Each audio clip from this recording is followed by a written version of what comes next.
Beauty parlour हे एक असं ठिकाण आहे, की तिथं आपलं नॉलेज फारच अपडेट असावं लागतं. त्यामुळे तिथे जाताना मनात थोडी भीती असतेच. कालचं नॉलेज आज आउटडेटेड झालेलं असतं. मी एकदा पार्लरमध्ये फेशियलसाठी गेले होते.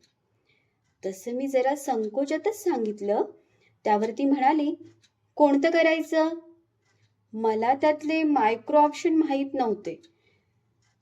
"वाईन फेशियल करून घ्या. तुमच्या एजला सूट होईल." बापरे! Wine facial? मी दचकलेच. अहो, चेहरा एकदम रिंकल फ्री होईल. मला तिचं बोलणं ऐकूच आलं नाही. मला वाईन म्हणजे दारू एवढंच कळलं.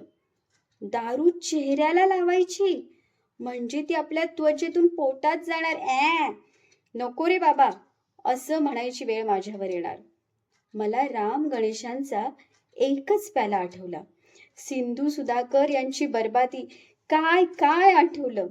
ज्यांना वाईन फेशियल परवडणार नाही त्यांच्यासाठी देशीचा पर्याय असतो का, असे अनेक उत्तर नसलेले प्रश्न माझ्या मनात येऊन गेले.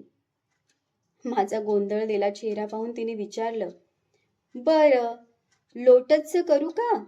तो पण बेस्ट ऑप्शन आहे तुमच्या एजला." "हां, चालेल. लोटस ठीक आहे, करा करा." मी मनात म्हटले. लोटस ट्राय करून पाहूया. तसाही फार आश्चर्यकारक फरक पडत नाही हे माहिती होतं. यावेळी कमळाला संधी देऊन बघूया. आता फेशियलसाठी ती कमळातील मकरंद, कमळाच्या पाकळ्या, कमळाची पानं की कमल काकडी यापैकी काय वापरणार अशी एक शंका आली. पण अज्ञान उघड होईल म्हणून कमळावर विश्वास ठेवून चेहरा तिच्याकडे दिला.